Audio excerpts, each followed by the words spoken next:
Hey, this is Greg, and I'm actually in the middle of one of my smaller projects, and I got to thinking, if you're trying to be self-sufficient, self-reliant, provide some of your own food, this might be a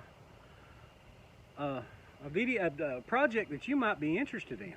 So I just thought I'd share it with you. That way, maybe you can get some benefit out of it. This right here is my compost pile. Now right now it's kind of in the middle of the backyard, and you can see it's got wood chips and got some stuff in there, and some of you are gonna go, oh, don't put citrus in your, I know, but we just throw everything in there. It's such a small portion anyway. But we do pretty much all of our kitchen scraps, all of our grass clippings, because we don't use any chemicals around here. But this is kind of ugly, and it is kind of in the middle of the backyard. So I got to talking to my wife, and I decided I was gonna make a compost bin. So when I made up my mind that I was gonna make a compost bin, I started looking around. And a local business that actually went out of business had these great big pallets. Now they weren't in great shape, but that's okay. So I got with the person who owned the business. I said, hey, can I come get some of those pallets? She said, sure. So several of them are rotted, but I found two that I could work with, and this is one, and the other one I've torn up and used the slats out of it to fill in the gaps on this one, which is why you see some of them don't reach up all the way. And then there's a local building supply store that just gives away normal size pallets for free. So what you can see is that when it's all said and done, I'm gonna have a 2-bin compost area where I can toss my compost and let it run and everything. Now, I am notorious for keeping and salvaging stuff. I think we've talked about that before. So I'm using my hammer drill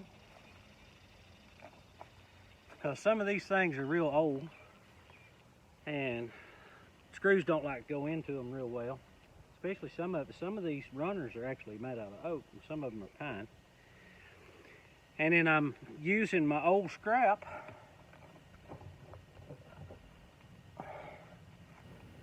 from building my back porch. Now these are just fall-offs, 2x4s, and I'm using them to brace everything up.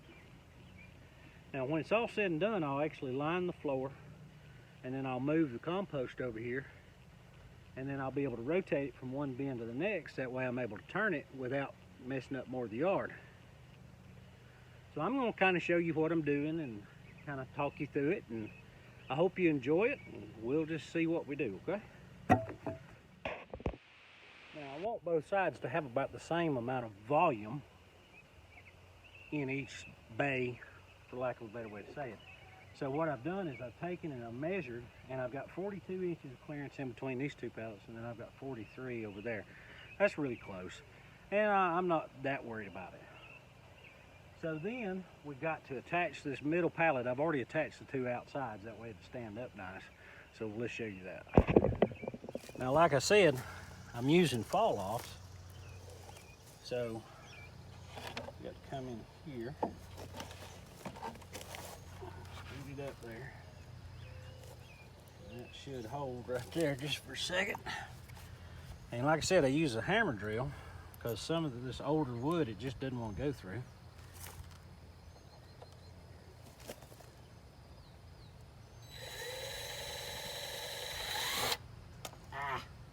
That's one of the dangers.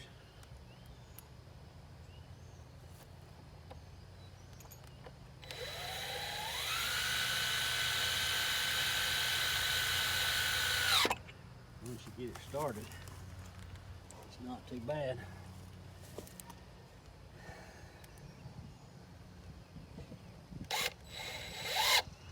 All right, here we go.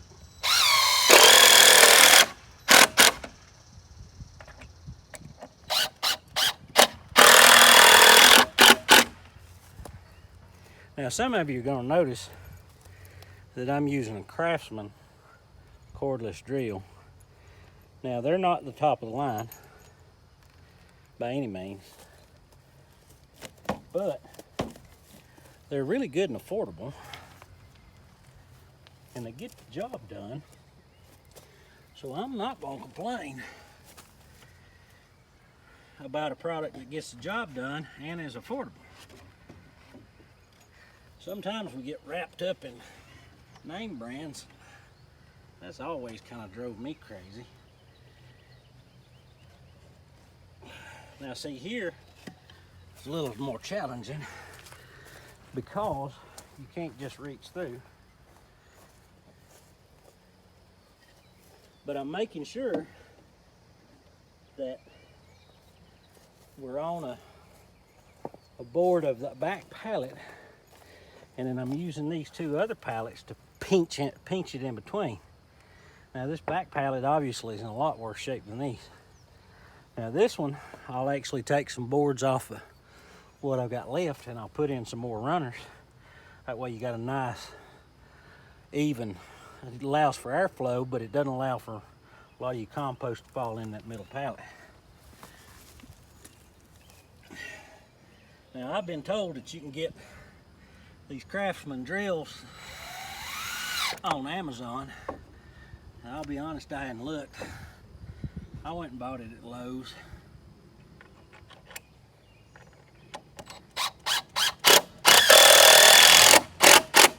Now if you're a professional and you do stuff like this all the time,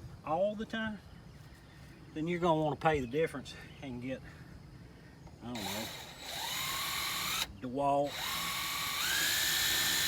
Ryobi, something like that.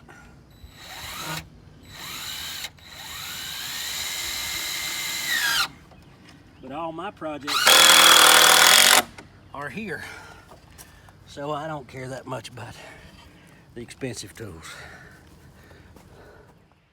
So now I'm taking some of these old boards off of that other pallet that I tore apart, and I'm going to fill in the gaps here.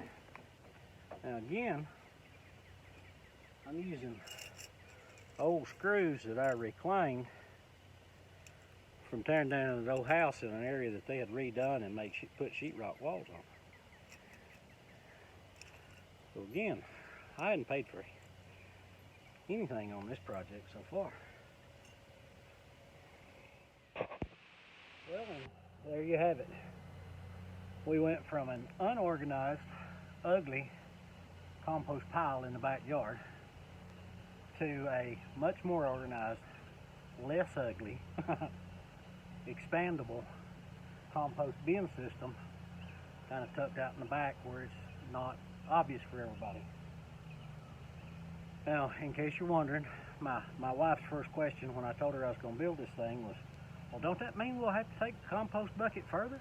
Yeah, it does, but that's okay. I'm normally the one that takes it out anyway, so it'll be all right. So maybe this is something you can do. If you got any amount of room at all, this is a good option. And like I said, other than taking about 3 hours, and most of that was moving the pile and some spare screws and spare lumber and going around and begging for pallets, it didn't even cost a nickel.